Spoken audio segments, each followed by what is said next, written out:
Ok. Então, estamos na finalização do livro Mente, Caráter e Personalidade, já estamos na página 87, e o tema de hoje é Psicologia e Teologia, e com a irmã Otalinete Silva, da ASPA, esta oportunidade. Bom dia, irmã Nete, seja bem-vindo, com você a oportunidade, que Deus abençoe. Bom dia, irmã Sandra, bom dia a todos os irmãos presentes, também é uma satisfação estar novamente aqui com vocês para mais um assunto do nosso livro Mente, Caráter e Personalidade. Espero que todos estejam bem, todos estejam animados, estão chegando mais o final de mais um estudo maravilhoso, um livro totalmente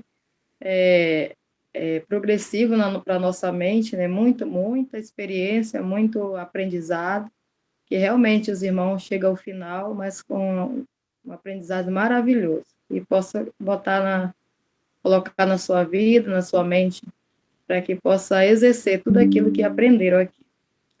Então vamos lá.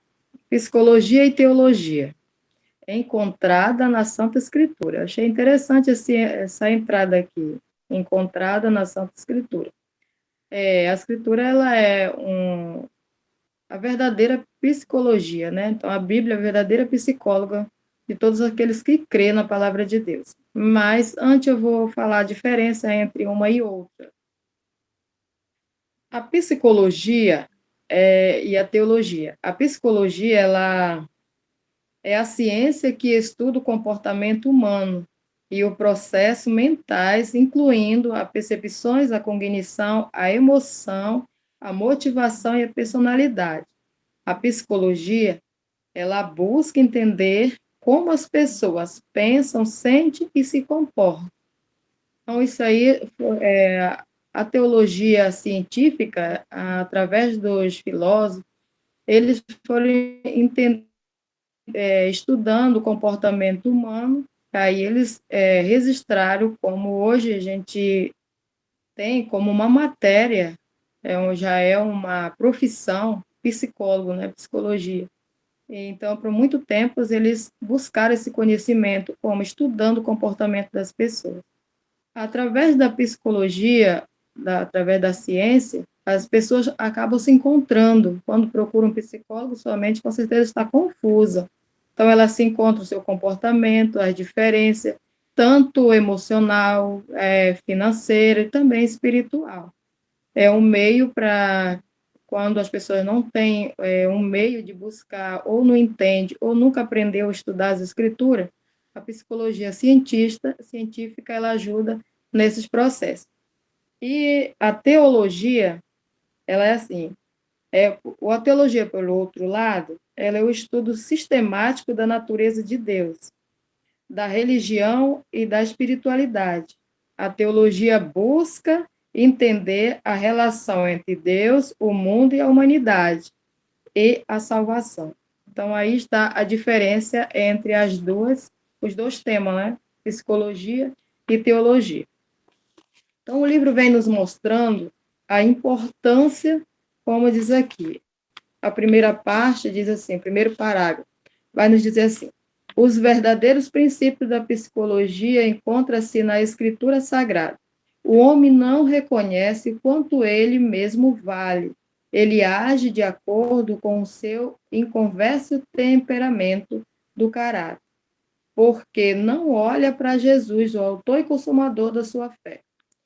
Aquele que vai até Jesus, aquele que nele crê e faz dele seu exemplo, reconhece o sentido das palavras que foi lido para a base da nossa oração. Em João 1:12, que diz assim: a todos quantos receberam, deu-lhe o poder de ser feito filho de Deus. Então, através das Escrituras, se todos homens reconhecessem que Deus é o Deus poderoso e verdadeiro, através da fé, entenderíamos que fomos feitos filhos de Deus. Se há grande poder de transformação e de conhecimento através da palavra de Deus, então não precisaríamos de outro tipo de psicólogo senão de Jesus. Mas o que acaba trazendo a nós o desejo de buscar em outros lugares é falta de interesse de conhecer mais quem é o Deus verdadeiro que criou o céu e a terra. e o que tem feito de nós ou pode fazer de nós filhos e filhas de Deus.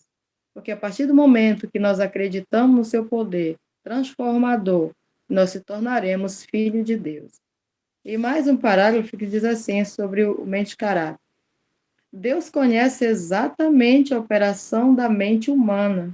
O Senhor Deus, exato e infalível em seu entendimento. Ele compreende a operação da mente humana, os ativos princípios do agente humano, que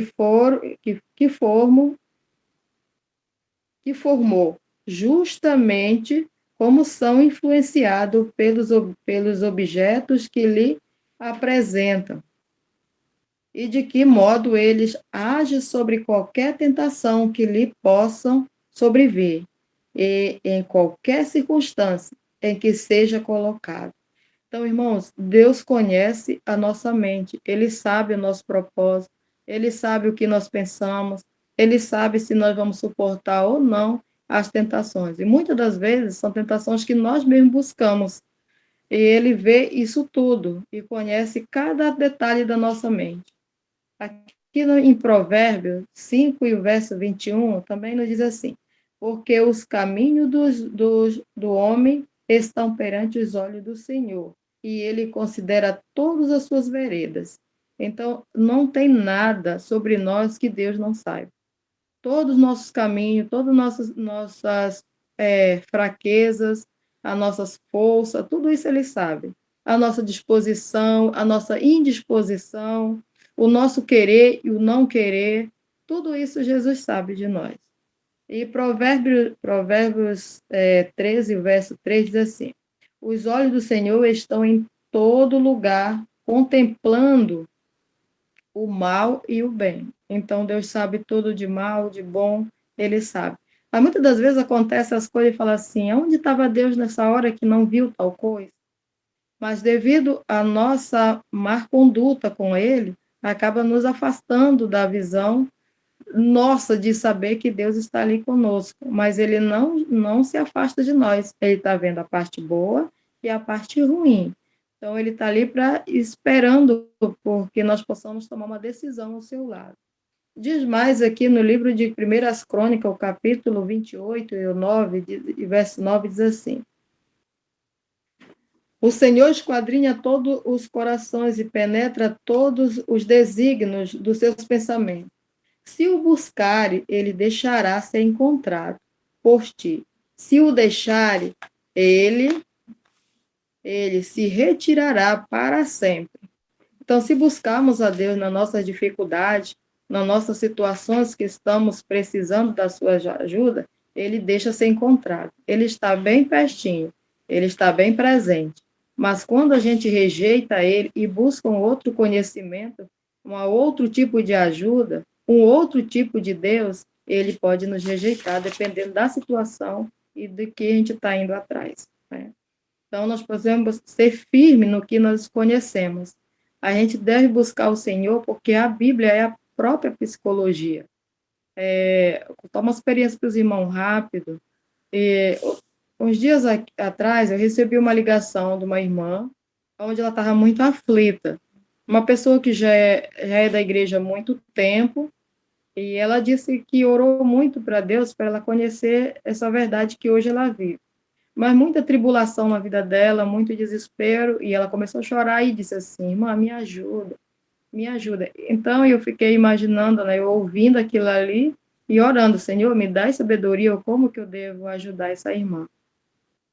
E a situação era bem grave, e aí eu falei assim, eu orei com ela e falei assim: amanhã eu ligo para você, porque isso era às 11 horas da noite. Eu falei: amanhã eu ligo para você e vou dar para a irmã um plano de libertação. E se a irmã fazer direitinho, vai dar tudo certo. Então, no próximo dia, eu liguei para ela e fez um plano para ela, bíblico, e para ela orar e se entregar ao Senhor e ao problema que ela estava vivendo. E eu disse para ela, muitas das vezes os problemas vêm para moldar a gente, a situação que a gente está passando é porque nós precisamos mudar algum aspecto da nossa vida. E somente na palavra de Deus nós possamos e nós vamos encontrar a solução. E eu mandei para ela, fez um cronograma e mandei para ela, né? E aí eu viajei final de semana, quando eu cheguei, eu fiz uma ligação e perguntei como estava. E ela disse para mim que a partir do momento que ela começou a fazer o cronograma de oração, e ela disse que ela está sentindo sim paz com ela mesma, parou a angústia, o momento depressivo, a falta de paciência e tudo estava se resolvendo.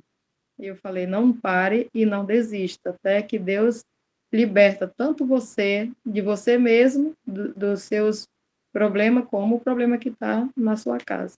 Então, irmãos, a palavra de Deus, quando Jesus fala assim, a palavra de Deus diz assim, o Senhor é o meu pastor, é quando nós confiamos que realmente Ele é o nosso pastor, nós vamos obedecer sua regra, os seus mandados, o seu querer, nós vamos mandar tudo direitinho, porque nós confiamos que Ele é o nosso pastor, nós vamos ser obedientes. E mais o outro ponto, quando Paulo fala assim, tudo posso naquilo que me fortalece. Paulo, ele entregou toda a sua vida, os seus pensamentos, a sua capacidade, tudo nas mãos do Senhor. Então, tudo as provas que ele passava, ele confiava que ele estava passando ali, mas Deus era com ele. Então, ali tudo para ele não seria um fardo. E quando ele sentia pesado a situação, ele buscava olhar para a cruz. Quando a gente olha para a cruz, a gente vê o nosso verdadeiro psicólogo, porque ele ali, ele deu o seu melhor, derramou seu sangue,